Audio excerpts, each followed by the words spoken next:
Welcome to the Lesson 5 practice session. Are you ready for some abacus practice? Today, we will practice simple subtraction. Do you remember how we subtract numbers on the abacus? First, find the place column for the number you want to subtract. Then, move the right number of beads away from the bar. Repeat for all the numbers. Finally, count the beads touching the bar. Please always use the right fingers to add and subtract numbers. We will use the pointer a lot for subtraction. Remember? We use the pointer for subtracting all the beads, both lower and upper beads.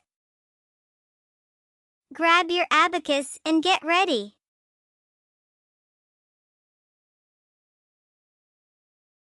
Let's begin.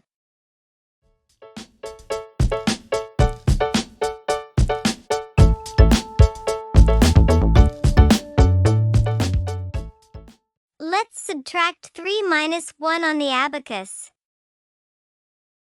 First, look at the first number, which is 3. Since it's a single-digit number, we'll add it by moving 3 lower beads towards the bar. First number done. Now, look at the second number, which is 1. It's also a single-digit number. To subtract 1, move 1 lower bead away from the bar. How many beads are touching the bar? There are 2 lower beads touching the bar. Therefore, 3 minus 1 is equal to 2.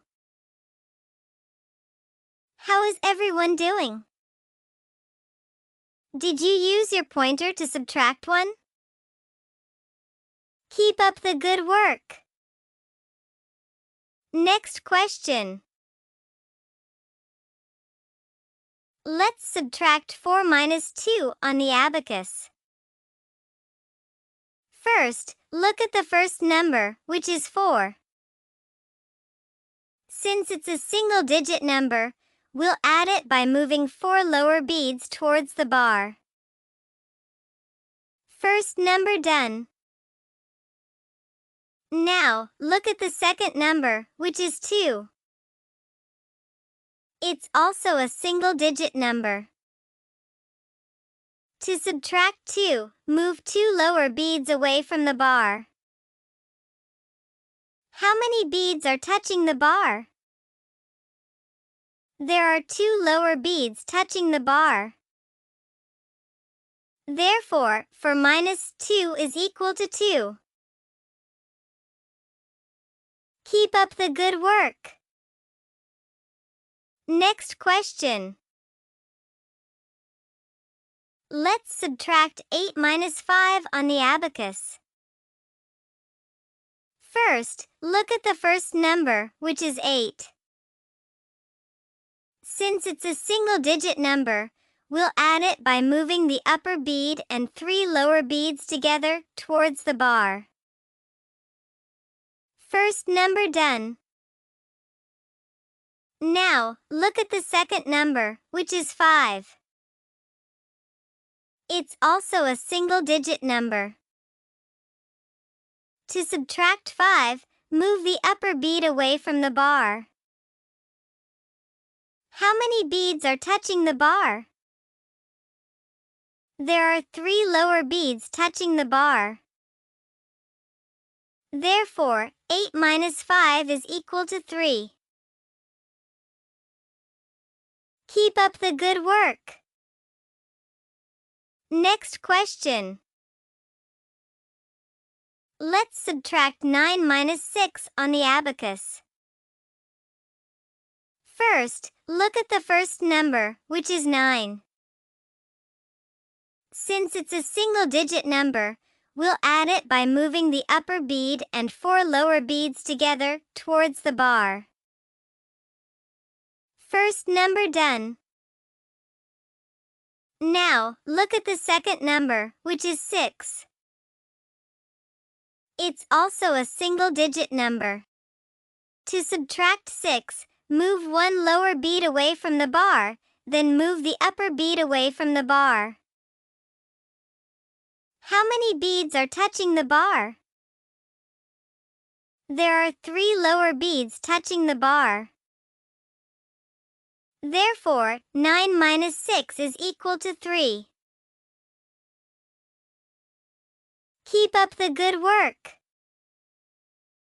Next question. Let's subtract 9 minus 5 minus 2 on the abacus. We have 3 numbers this time. First, look at the first number, which is 9. Since it's a single-digit number, we'll add it by moving the upper bead and 4 lower beads together towards the bar. First number done. Now, look at the second number, which is 5. It's also a single-digit number. To subtract 5, move the upper bead away from the bar. Second number done. We have one more number to subtract. The third number is 2. It's also a single-digit number. We subtract 2 by moving 2 lower beads away from the bar. How many beads are touching the bar? There are 2 lower beads touching the bar. Therefore, 9 minus 5 minus 2 is equal to 2. Great job! How did the practice questions go? I hope you're feeling confident with simple addition and subtraction on the abacus. Next, we'll learn how to handle multi-digit numbers, such as 23 plus 15, 114 plus 30, 86 minus 35, and 256 minus 156. Does that sound complex? Don't worry. Even though the numbers are bigger, we will use the same steps for addition and subtraction that we've already learned. We'll just repeat these steps in each place value column. Keep practicing. See you in the next video. Bye.